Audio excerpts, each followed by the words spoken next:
What's up, guys? Today we're going to go over how to isolate the far side underhook on someone who's being really annoying, and then a great submission series from there that was taught to me by Dan Martinez. So, Chelsea, can I get you down, please? So we're going to start here, right? She's going to be super tight and defensive here, right? So I try to punch for the underhook, right? There's no space. So, first thing I'm going to do is I'm going to find the space underneath her wrist, right? Here, maybe there's no space. Here, there might be no space. But if I go here, right, I can punch my hand through, okay? So I'm going to go right to where her wrist is, and I punch the hand through and grab over the bicep, okay? Now, keep resisting, keep resisting. Now, I'm going to flare this out so that I can move my head to the other side, okay? I want this arm to not be in front of my face. I want it to be here. So I punch this in, flare, get my head down, and now I can just wiggle this arm underneath, and I've got this arm isolated, okay? So I could go for the mousetrap series that I did last time, but I'm going to go for what I consider to be a stronger and higher percentage series. I'm going to grab the shoulder here, okay? Now I'm going to move this arm over, the one that's under her head, to the other side.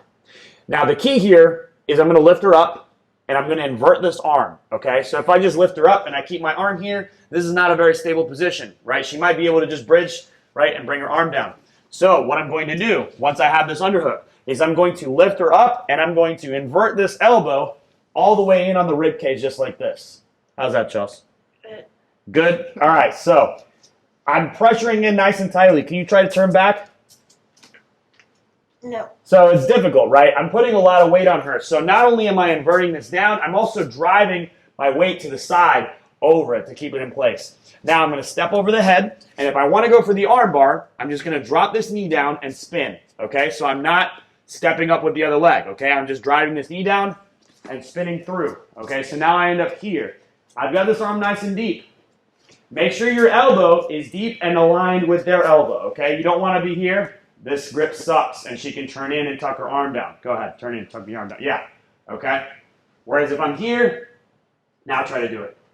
Right, see, this is a much more stable grip, okay? I can keep it together.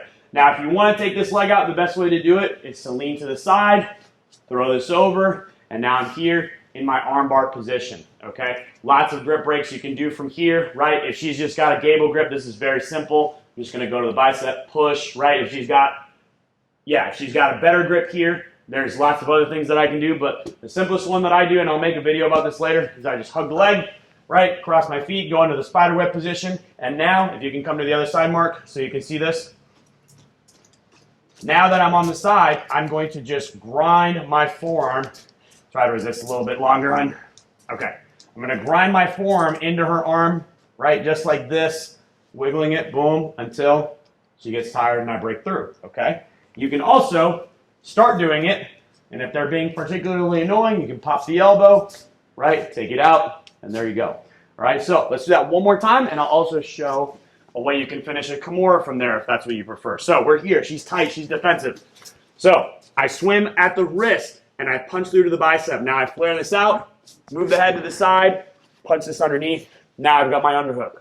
So I lift, tuck this in. For the armbar, I step over, right, drop to the knee, spin through. Now I throw this leg over, do a grip break if I need to, and I finish. If I want to go to the Kimura, so I'm here, I do everything up to this inverted grip. And I step over the head. But now I'm going to drop to my knee. I'm going to make sure this foot or this knee is in her armpit on the other side. So that way I've got her trapped and she can't turn out of it. Now this arm is going to come underneath. I'm going to grab the wrist. Now I've got my Kimura grip. I clear behind the back. Nice, easy finish here. Okay? Now, usually I finish the armbar. I don't do the Kimura, but I'm showing that to you guys as an option because maybe you're more of a Kimura person. Maybe that's what you like to do there. But I personally prefer the armbar finish. So, shout out to Dan Martinez. Thank you so much for showing me that series. I've made great use of it, and make sure you check out his stuff as well. You can follow him on Instagram. So, thanks a lot for watching, guys. Make sure you share the video. Make sure you are subscribed to the channel if you're new. Also, smash that thumbs up button. That really helps us spread the word. If you haven't checked out the Rumble channel yet, make sure you go and subscribe over there. Thanks a lot, guys. I'll see you next time.